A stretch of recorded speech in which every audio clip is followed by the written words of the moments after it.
En las últimas semanas, Irene Montero ha ido perdiendo valor de su capital político como activo en la política actual, y esto tiene explicaciones partiendo sobre todo del faccionalismo. Es decir, primeramente hay dos grandes grupos sociales, grupos cohesionados, compitiendo por el mismo espacio del espectro político, la izquierda española, que es por un lado Sumar que ha sido un actor muy ambiguo hasta hace poco, hasta las elecciones, ¿no? Y por otro lado, Podemos, que ha sido, pues, sobre todo, hegemónico hasta hace poco. Estaban en equilibrio porque los actores, más allá de Podemos y Sumar, que se sumaban a estas tendencias, estaban justamente en el centro de la balanza. Por ejemplo, Izquierda Unida apoyaba a Yolanda Díaz de Sumar, pero por otro lado pertenecía a Unidas Podemos. Al final, ese equilibrio se ha roto a favor de Yolanda Díaz, que es la que se ha de alguna forma revelado como la hegemónica, ¿no? Como la persona que rompería justamente ese equilibrio. ¿Por qué? ¿Por qué no ha sido Podemos? Bueno, lo primero de todo, entender que Podemos se ha ido desgastando gradualmente desde 2016, que exponencialmente ha ido perdiendo pues valor en las elecciones, ha ido perdiendo el apoyo social, y eso ha desgastado y desgasta la moral de grupo y la autoestima de las personas que pertenecen a Podemos, y eso también se evidencia en las tomas de decisiones erróneas como banda, como grupo social, ¿no?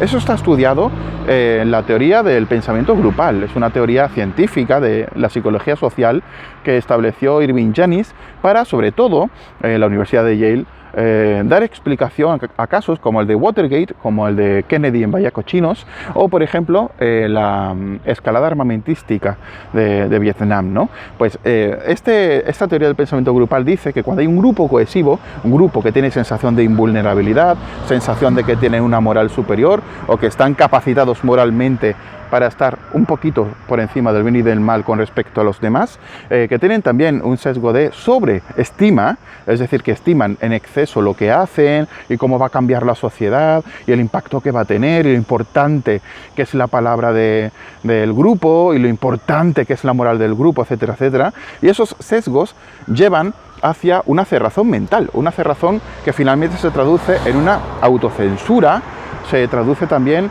en un pensamiento uniformizado que impide que pueda haber elementos que generen conflictos pues, morales y conflictos de razonamiento, que llevan finalmente, como he dicho, a partir de esa autocensura, a una presión uniformizadora de una sensación extraña de consenso siempre, que nadie puede estar en contra de lo que establece el grupo como elemento moral, ¿no? Y finalmente, las tomas de decisiones dentro de estos contextos se realizan en base a lo ideal y moral a partir del grupo, no a partir de la realidad y de los hechos objetivos, de los elementos que existen como tal, ¿no? En este sentido, pues eso lleva a una toma de decisiones errónea, como hemos visto, por ejemplo, y ahora aplicándolo un poquito en el campo práctico, ¿no? Como hemos visto, sobre todo, en el hecho de que Irene Montero hiciera la ley del solo sí es sí, el CGPJ estableciera una serie de informes advirtiendo de que iban a rebajarse las penas y algunos iban a ser excarcelados, y que ella, pocos días antes de que esto sucediera, que ya se sabía, ella nos prometiera que eso no iba a pasar jamás. Obviamente, ahí hay, en primer lugar, una falta de restricción en la palabra, es decir, debería haberse callado, deberían haber dicho eso, y por otro lado, pues ignorar deliberadamente algo que existe, que son los informes del CGPJ. Una ministra no puede ignorar informes cruciales del CGPJ con respecto a la ley que está llevando a cabo. Es que no debería, es que es poco profesional. Y estos dos grandes errores, en parte, porque todo el mundo se puede equivocar, pero en parte ha minado la credibilidad como activo político de Irene Montero. Esto es importante porque vamos a ir también al efecto batacazo. El efecto batacazo es un elemento de la psicología social que está demostrado también científicamente, y que Elliot Aronson, que es el psicólogo social que inventó este término, en inglés pratfall, ¿no? Pues digamos estableció para entender mejor cómo funciona el pensamiento de la persona que vota y de la persona que finalmente pues elige a un candidato líder, ¿no? Pues en el pratfall se ha demostrado que una persona que tiene error, que tiene tendencia pues a la equivocación, pues puede ser incluso pues una persona que tenga más apoyo social que una persona que sea perfecta de base o que carezca pues de esos elementos erróneos, ¿no? De hecho, en los estudios, en los experimentos e investigaciones, las personas que eran a priori pues geniales y que después tenían pues errores tontos, como por ejemplo tirarse un café encima, eran las personas que despertaban esa empatía, ese contacto humano, emocional, psicológico, atávico, entre la persona que elige, el votante, y la persona que se presenta, ¿no? La persona que debe finalmente capitalizar el voto. Pues en este sentido, el efecto Pratfall, bien gestionado, podría haber ayudado a Irene Montero para capitalizar ese error. ¿Qué ocurre? Que creo que en primera instancia Irene Montero no está rodeada de las personas adecuadas. ¿Por qué?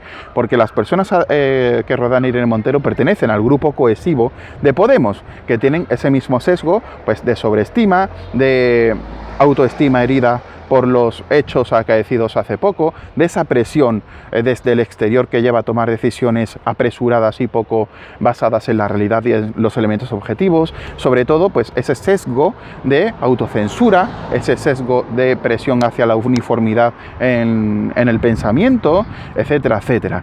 Lo que finalmente, como he dicho, deriva en un estropicio, como está sucediendo, que de hecho hoy en día Podemos está desapareciendo, ha desaparecido en Madrid, Valencia, etcétera. Si hubiesen sabido capitalizar mejor estos elementos, hubiesen humanizado de otra forma el personaje de Irene Montero, etcétera, quizás no estarían en esta situación. El efecto Pratfall se puede, digamos, emplear sobre todo dentro de a corto plazo. Es decir, sucede algo y hay que gestionarlo para potenciar precisamente ese error de forma que se evidencien las virtudes, aunque suene contradictorio, de la líder, ¿no? Pero lo que ha sucedido es lo que yo llamaría el doble batacazo, doble pratfall, ¿no? Lo cual es algo que está demostrado que no funciona y que lo que hace es destruir directamente tu prestigio, que es un poco lo que le ha pasado a Irene Montero. Digamos, ha perdido totalmente su prestigio a partir de lo que yo llamaría el doble batacazo.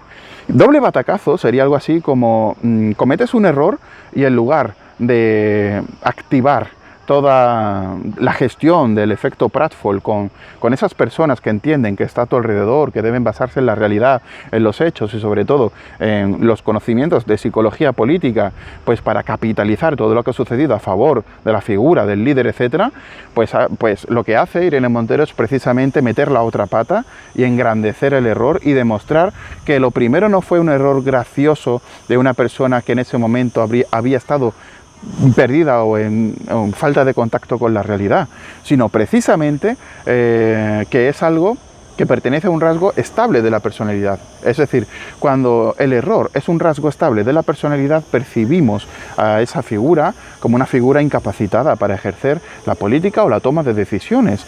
Ese doble pratfall se puede ver precisamente en la reiteración de decir que los jueces son fachas, que el sistema está corrompido, etcétera, etcétera, y que aunque pudiera haber alguna base real, cosa que habría que demostrar, sobre todo es una victimización y una alusión a falta de responsabilidad personal, cosa que un ministro no puede hacer. Un ministro no puede ignorar informes del GPJ, hablar de más y encima victimizarse y echarle la culpa a los demás de los propios errores como ministro. Esa falta de responsabilidad no es propia de un líder. Un líder siempre se responsabiliza de las cosas que suceden, ¿no? Y este doble pratfall ha llevado pues a la destrucción del prestigio de la figura de Irene Montero, ¿no?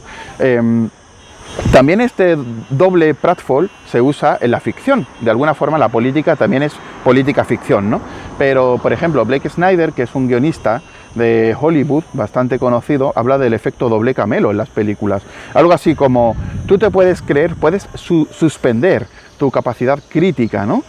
Tu pensamiento crítico para una película una sola vez. Tú te puedes creer que los alienígenas vienen del espacio a invadirnos, ¿no? Pero no puedes suspender dos veces tu capacidad crítica, porque entonces la película entra justamente en eso, en el desprestigio, ¿no? O sea, es decir, que tú no puedes, por un lado, suspender tu capacidad crítica diciendo, ok, vienen los alienígenas y nos destruyen y pasa tal. Pero después llegan los vampiros que vienen de la Tierra y tal. Esta película no tiene ni pies ni cabeza, ¿no? Pues es justamente el efecto doble camelo en guionismo, que se estudia en guionismo para saber hasta dónde puede llegar la ficción, por decirlo de alguna forma, pues también se emplea en psicología política. De alguna forma, pues el efecto doble batacazo está relacionado con todo esto y es interesante porque hay un umbral entre lo que es el batacazo, es decir, puedo cometer un error una vez y gestionarlo con mis profesionales para engrandecer mi figura humana, cometo errores, estoy enfermo, se me va la cabeza a veces, he ignorado una cosa y lo lamento, etcétera, etcétera, pero el doble pratfall te mata, ¿ok? Y te mata precisamente por elementos como el orgullo, la vanidad, el sesgo de autoensalzamiento, la sobreestima, la cerrazón mental y todo lo que he dicho, que en el fondo lo que pertenece al grupo cohesivo, no pertenece tanto a la persona. Una persona que se adhiere a un grupo que tiene características elementales del pensamiento grupal, pues finalmente cae en ese tipo de cosas, ¿no? Así que, bueno, básicamente Irene Montero, perdiendo todo ese capital político, ya es muy difícil que lo vuelva a obtener. Parece ser que Yolanda Díaz, no sé cuánto tiempo le durará, pero habrá desequilibrado la balanza a su favor, al menos para estas elecciones, y Podemos lo tiene muy complicado. Si quiere, pues continuar como un actor político relevante en España. Lo tiene muy complicado, debería volver a crearse de cero, pero con otros elementos estructurales. A Ciudadanos le ha pasado justamente algo muy parecido, podemos hablar en otro vídeo, pero Ciudadanos ha cometido grandes errores a partir justamente del pensamiento grupal y de todos sus elementos erróneos, que lleva finalmente a una toma de decisiones destructiva. Hasta la próxima.